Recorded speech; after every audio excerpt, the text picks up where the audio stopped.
Hello friends, जय हिंद।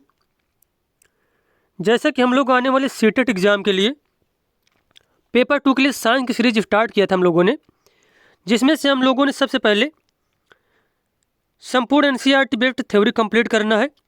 उसके बाद सारे पीवाईक्यू क्वेश्चन जितने भी पूछे गए हैं उनको हमें कंप्लीट करना है। तो सबसे पहले हम लोग थ्योरी जो पढ़ रहे थे, तो क्लास 6 की एनसीईआरटी जो हमारी चल रही थी उसका चैप्टर 1 हो गया था।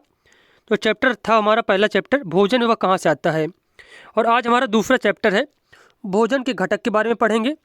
और अगर आपको वीडियो अच्छा लगे तो चैनल को सब्सक्राइब करें, वीडियो को लाइक करें, कमेंट करें। तो चलिए देखते हैं। सबसे पहले बताया गया खाद्य पदार्थ क्या होते हैं। प्रत्येक व्यंजन एक या एक से अधिक प्रकार की कच्ची सामग्री से बना होता है जो हमें पादपों या जंतुओं से मिलते हैं। उन्हें क्या कहते हैं? खाद्य पदार्थ कहा जाता है। अब जैसे कि बताया गया है, पोषक क्या होते हैं। वे तत्व जो हमें वृद्धि और कार्य करने के लिए ऊर्जा देते हैं उन्हें पोषक कहते हैं। पोषक तत्व के अंतर्गत क्या क्या चीज़ें आती हैं, जैसे कि कार्बोहाइड्रेट हो गया, प्रोटीन, वसा, विटामिन तथा खनिज लवणों को पोषक तत्व कहा जाता है। अब बात कीजिए कार्बोहाइड्रेट की। हमारे भोजन में पाया जाने वाला मुख्य कार्बोहाइड्रेट मंड तथा शर्करा के रूप में होते हैं। कैसे होते हैं? मंड तथा शर्करा के रूप में होते हैं। कार्बोहाइड्रेट मुख्य रूप से हमारे शरीर को ऊर्जा प्रदान करते हैं।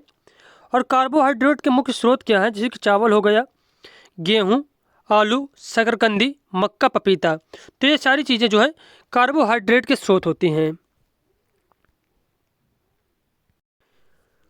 उसके बाद बताया गया यहाँ पे प्रोटीन के बारे में। तो बैंगनी रंग के खाद्य पदार्थ में प्रोटीन की उपस्थिति दर्शाता है। कोई पदार्थ अगर बैंगनी कलर का है तो उसमें से प्रोटीन की मात्रा अधिकतम होगी। प्रोटीन की आवश्यकता शरीर की वृद्धि तथा स्वस्थ रहने के लिए होती है। प्रोटीन के स्रोत बताए गए जैसे कि पादप से चना, मटर, राजमा, मूंग, सोयाबीन और जंतुओं से मांस, अंडे, मछली, दूध, पनीर। ये सारी चीज़ें जो हैं प्रोटीन के जो है प्रचुर मात्रा में इनमें से प्रोटीन पाई जाती है। और बात की जाए कि सबसे ज़्यादा प्रोटीन किस में पाई जाती है, तो सबसे ज़्यादा पाई जाती है सोयाबीन में। सबसे ज़्यादा प्रोटीन किस में पाई जाती है? तो सबसे ज़्यादा प्रोटीन पाई जाती है सोयाबीन में। ये आपको याद रखना है। उसके बाद बात की जाए यहाँ पे वसा के बारे में।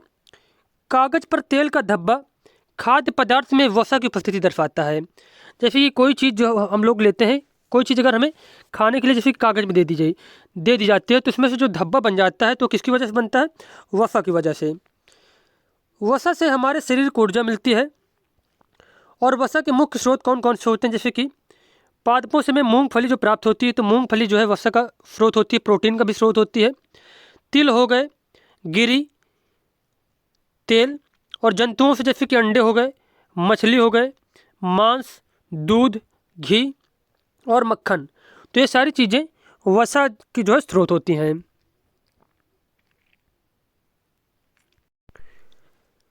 अब यहाँ पे जैसे कि बताया गया है विटामिन के बारे में। विटामिन कई प्रकार के होते हैं जिन्हें अलग अलग नामों से जाना जाता है। जैसे कि vitamin A, vitamin B, vitamin C, vitamin D, vitamin E और विटामिन के। विटामिनों के एक समूह को विटामिन बी कॉम्प्लेक्स कहते हैं। हमारे शरीर में अल्प मात्रा में आवश्यकता होती है किसकी? विटामिन की जो हमारे शरीर में अल्प मात्रा में आवश्यकता होती है।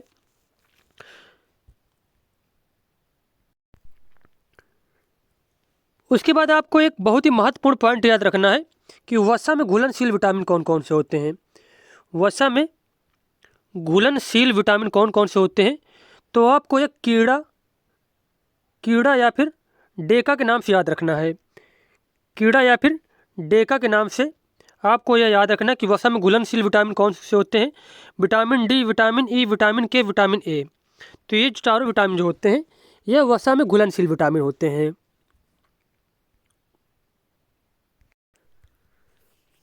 उसके बाद जैसे कि यहाँ पे बताया गया विटामिन ए के बारे में, हमारी त्वचा तथा आँखों को स्वस्थ रखता है विटामिन ए जो है।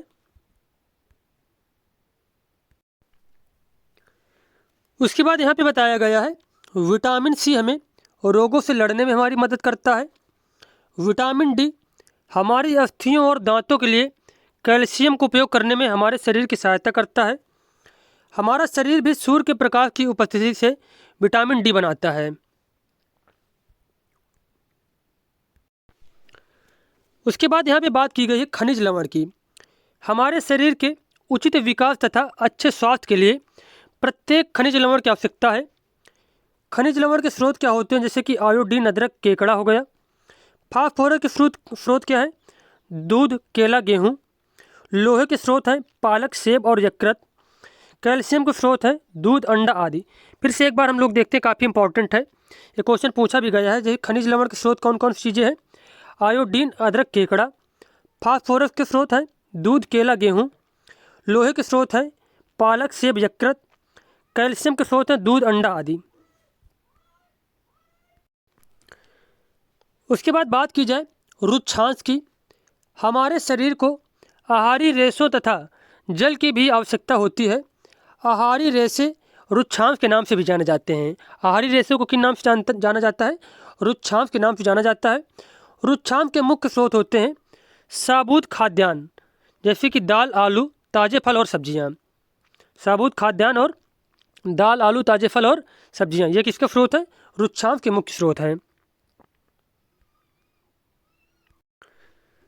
उसके बाद यहाँ पे बताया गया है रुक्षांश बिना पचे भोजन को बाहर निकालने में हमारे शरीर की सहायता करता है। जल भोजन में उपस्थित पोषकों को अवशोषित करने में हमारे शरीर की सहायता करता है। यह कुछ अपशिष्ट पदार्थों जैसे कि मूत्र तथा पसीने को शरीर से बाहर निकालने में सहायता करता है। कौन करता है, जल करता है।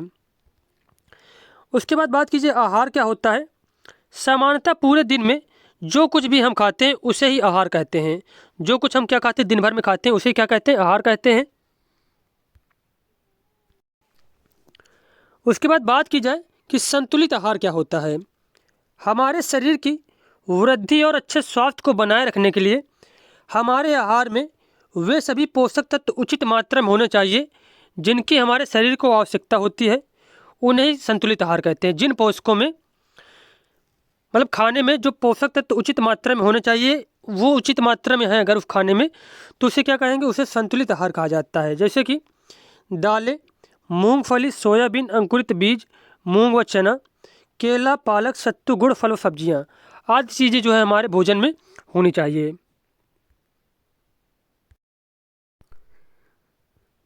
जैसा कि अभी हम लोगों ने विटामिन के बारे में पढ़ा था, तो विटामिन के बारे में कुछ हम लोग डिटेल से पढ़ लेते हैं यहाँ पे।